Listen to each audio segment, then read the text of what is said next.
We're going to end up buying lawyers, boats, and airplanes in the process," Ben muttered, his voice a mix of frustration and disbelief. They were sitting on the rooftop of Venturo Holdings, the tech empire they both worked for, and had just stolen nearly $2 million from. Rain drizzled down in a fine mist, shimmering against the city lights, and Allison could see the exhaustion etched into Ben's face. They'd been friends since college, inseparable partners in everything, from all-night study sessions to wild parties. Now they were accomplices. Allison hugged her knees to her chest, trying to stave off the creeping sense of dread. "It was supposed to be simple, Ben. A clean heist, a few extra zeros on the books, and we'd be set for life. Now you're talking about running, hiding, and bribing half the country just to keep ourselves out of prison." Ben shook his head, his expression hardening. "This isn't some cheap con job, Allie. We didn't steal from a mom-and-pop store. Venturo is powerful, the kind of powerful that erases people." That word hung heavy in the air. Erases. Ben hadn't said it before, but Allison knew it had been in both their minds since they'd started down this road. They'd both heard stories, whispered rumors about people who crossed Venturo and just disappeared.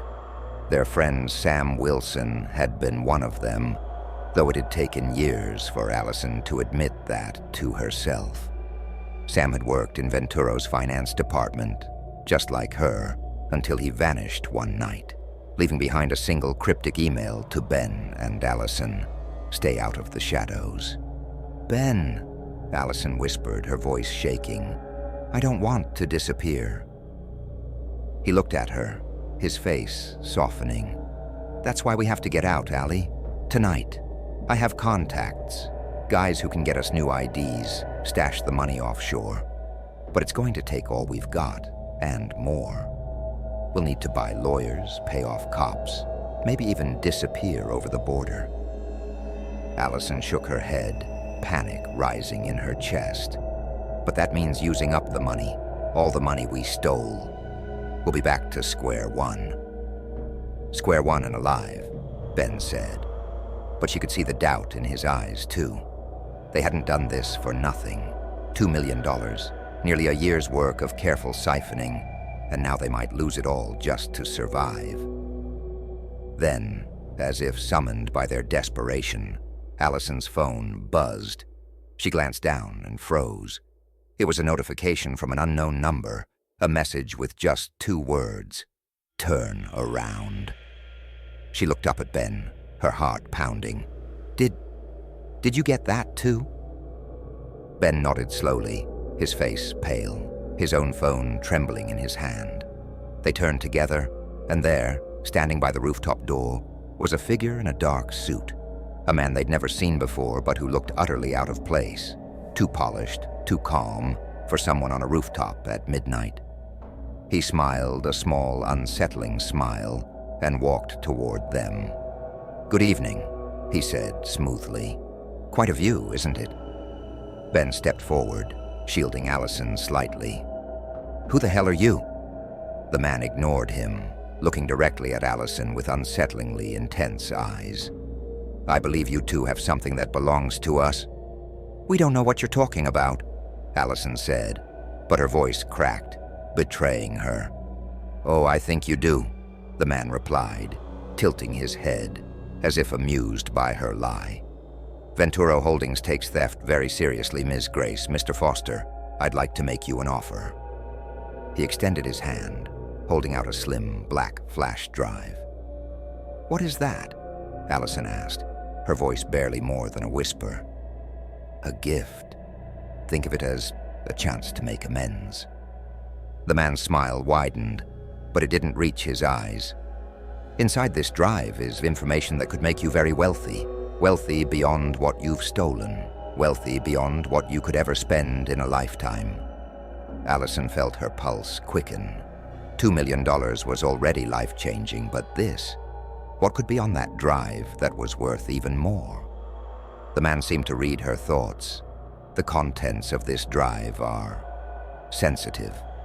They reveal secrets about Venturo's competitors, high-level government contracts, and certain political players who would pay handsomely to keep this information under wraps. You can have it, sell it, make your escape. But his gaze sharpened. There's a catch. Ben narrowed his eyes. Of course there is. What do you want? The man glanced between them, his expression chillingly calm. I only need one of you to accept the deal. Just one. The other... He paused as if savoring the moment.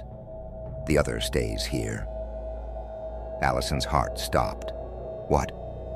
One of you gets the money, the freedom, the life you've dreamed of. The other takes responsibility for the theft. Will ensure they face the consequences. Prison, financial ruin, you name it. His smile grew colder. Consider it a sacrifice. They stared at him in disbelief, the words sinking in. Only one of them could walk away. Only one.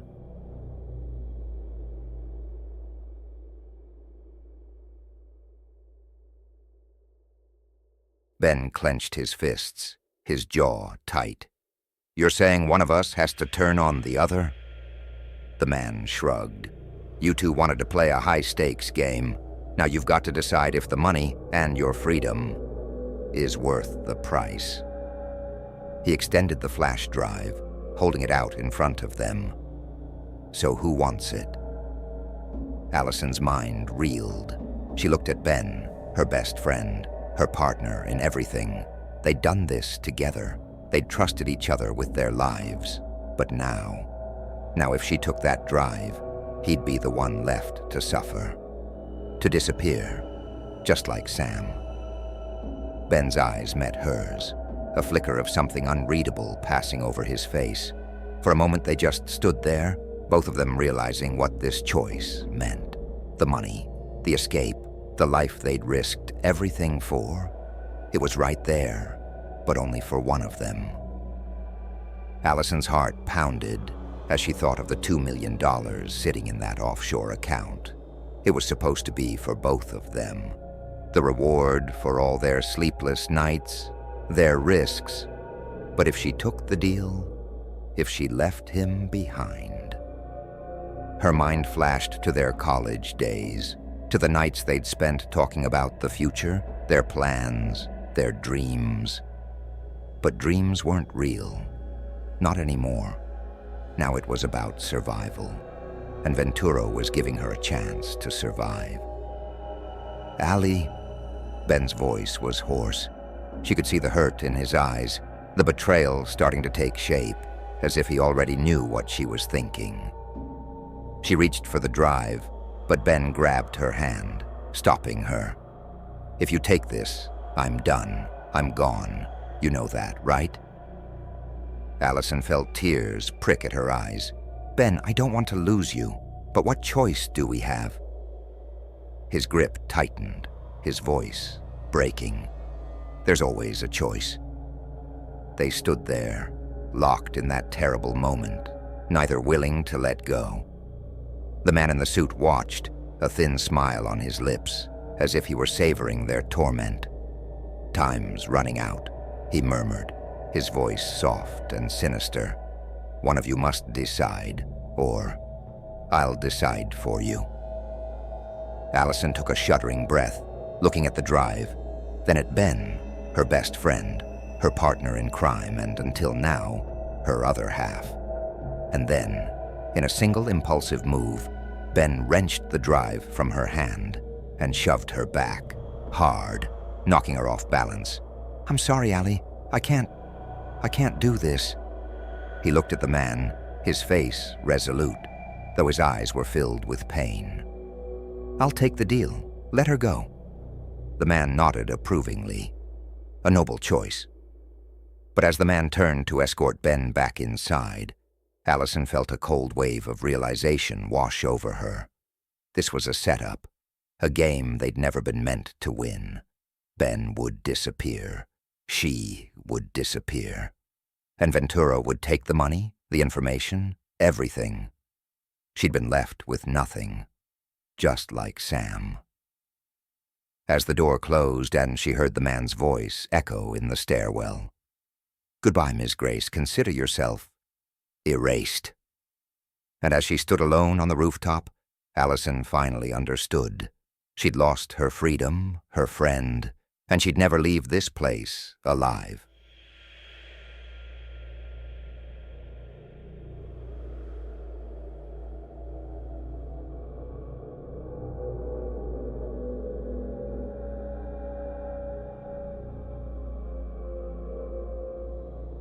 The Life of Raymond, a legacy of hard work and kindness. Raymond Fletcher was the kind of man people admired. He'd spent his entire life working hard, taking pride in the fact that every penny he earned was the result of his dedication. Born in a small town, Raymond's family wasn't wealthy, but they instilled in him the value of honesty, hard work, and helping others. It was these values that guided Raymond throughout his life, shaping him into a man everyone respected. From a young age, Raymond was no stranger to work. He started at the local mechanics shop when he was just 16, learning the trade from his father and the older men who took him under their wing. Over the years, he built a reputation for being reliable, trustworthy, and kind. If you had a problem with your car, you could bring it to Raymond, and not only would he fix it, but he'd do it with a smile, always making sure to check in on how you were doing. But Raymond wasn't just a man of work. He had a soft spot for creativity. While his hands were often covered in grease, his mind was always drawn to the arts. He admired artists, musicians, and dreamers. Although Raymond wasn't an artist himself, he had a deep respect for people who dared to create. He believed that creativity was essential to the human spirit, and he quietly supported local artists, attending their shows, buying their work, and encouraging their dreams. By the time Raymond was in his 50s, he had saved enough money to open his own auto repair shop. It wasn't fancy, but it was his. He built it from the ground up, with sweat and long hours, working 6 days a week to ensure its success. His shop became a staple in the community, and Raymond was known not only for his skill, but for the way he treated people. He gave fair prices, often cutting a deal for those who couldn't afford the repairs. He had a soft heart, and sometimes people would take advantage of his kindness, but Raymond never minded. "Better to be too kind than too hard," he would often say. As Raymond grew older, his success allowed him to start thinking about his legacy. He had built a life that he was proud of, but he didn't have children of his own. Instead, he poured his energy into helping the younger generation. He began mentoring local kids, teaching them not just about mechanics, but about life. He taught them that hard work, integrity, and kindness were the keys to a fulfilling life. It was around this time that Raymond began to dream of creating something bigger. He envisioned an arts and trades center for the town, a place where young people could learn skills like mechanics, woodworking, painting, and music. It would be a haven for creativity and craftsmanship, a place where the old and young could come together and share their knowledge. It was his way of giving back to the community that had supported him for so long. One day, Raymond met Samuel, a younger man who had recently moved to town. Samuel was charismatic, full of big ideas, and passionate about art and community, just like Raymond. They met at a local art gallery, and Raymond found himself drawn to Samuel's energy. Samuel spoke of starting an online platform that would connect small towns like theirs to the broader art world. It was an idea that lit a spark in Raymond. The thought of helping his community's artists and tradespeople reach a global audience was something he hadn't considered before. Samuel was enthusiastic and seemed genuine, He spoke at length about how the platform would work, how it would elevate local artists and craftsmen, and how it would give Raymond's dream of an arts and trades center the exposure it needed. Samuel shared Raymond's vision of supporting creativity, and for Raymond, it felt like he had finally found the person who could help bring his dreams to life. They spent months talking about the project. Samuel showed Raymond business plans, potential investor contacts, and even mock-ups of the platform's website. It all looked promising. Samuel wasn't just pitching an idea. He was painting a picture of what the future could look like. And Raymond couldn't help but believe in it. For the first time in years, Raymond felt excited about the possibilities ahead.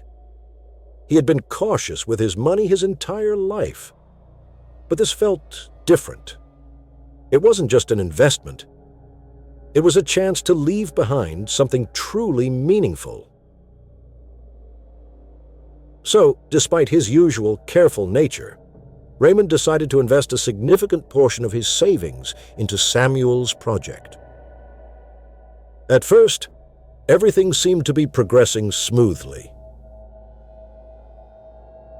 Samuel kept Raymond updated, showing him incremental progress and telling him about meetings with potential investors. Raymond felt good about his decision, like his hard work was finally paying off in a way that would benefit future generations. But then, things started to change. Samuel became harder to reach. Weeks would go by without an update, and when Raymond called, he was met with excuses about how busy things were or how deals were still being negotiated. Samuel assured Raymond that everything was fine, but the more time passed, the more uneasy Raymond felt. It wasn't until one day, when Raymond tried to log into the online platform Samuel had shown him, that he realized something was very wrong. The website was gone, completely vanished. Raymond tried calling Samuel, but his phone was disconnected. Emails bounced back. Panic set in as Raymond realized the truth. Samuel had disappeared, taking Raymond's money with him. Raymond had been scammed. The shock hit him hard. It wasn't just the financial loss, though that alone was devastating. It was the betrayal. For a man who had built his entire life on trust, honesty, and integrity, this felt like a deep wound. How could he have been so foolish? How could someone he trusted so completely, someone who shared his vision for the community, have deceived him like this? Word spread quickly through town. People whispered about Raymond's loss, wondering how someone so smart, so experienced, could have fallen for a scam. Some were sympathetic, but others saw it as a lesson, one that Raymond should have known better than to ignore. His friends tried to comfort him, but Raymond could see the doubt in their eyes. It wasn't just his money that was gone. It was the trust people had in him, in his judgment. His plans for the Arts and Trades Center fell apart. Without the funds he had invested, there was no way to move forward. His dream, once so close to becoming a reality, crumbled before his eyes. The worst part for Raymond wasn't the financial hit, though that was painful enough. It was the shift in how he saw the world. A man who had spent his entire life believing in the goodness of people now felt cynical, wary of anyone who approached him with a smile or a new idea. His outlook on life changed.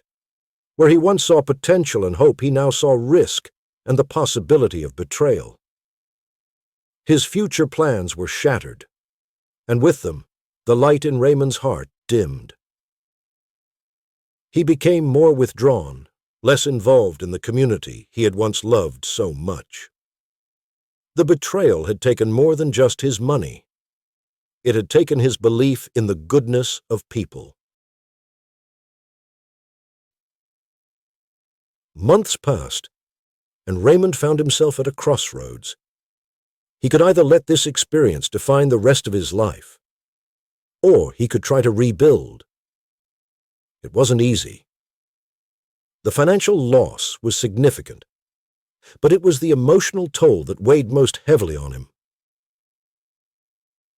He couldn't help but replay every conversation with Samuel in his mind, wondering how he had missed the warning signs. But Raymond was nothing if not resilient. Slowly, he began to piece his life back together. He started by reaching out to the people who had always supported him, the local artists, the young tradespeople he had mentored. They rallied around him, reminding him of the good he had done for so many years. Though the dream of the Arts and Trade Center was gone, Raymond found solace in smaller ways. He began teaching again, offering free classes at his shop to anyone who wanted to learn. He may not have built the center he envisioned, but he still had knowledge to share, still had something to give. And through that giving, Raymond began to heal. He would never be the same man he was before the scam. The experience had changed him, made him more cautious, more guarded. But it also reminded him of the strength that had carried him through life, his work ethic, his kindness, and his resilience. He had been knocked down, but he wasn't out. And though his trust in people had been shaken, it wasn't completely gone. Raymond's legacy, in the end, wouldn't be a grand arts center. It would be the lives he touched, the skills he passed on, and the kindness he showed, even when it wasn't returned. Raymond's story is a reminder that success isn't just about money or fame. It's about the way you live your life, the people you help along the way, and the resilience you show when life knocks you down. Raymond's hard work and kind heart carried him through life. But even the most trusting and good-hearted people can be taken advantage of. His future plans may have been derailed, but in the end he found a way to continue his legacy. Not through grand gestures, but through the quiet, steady work of helping others. In the end, Raymond learned that while trust can be broken, it can also be rebuilt, slowly, cautiously, but with purpose. And that is where real success lies.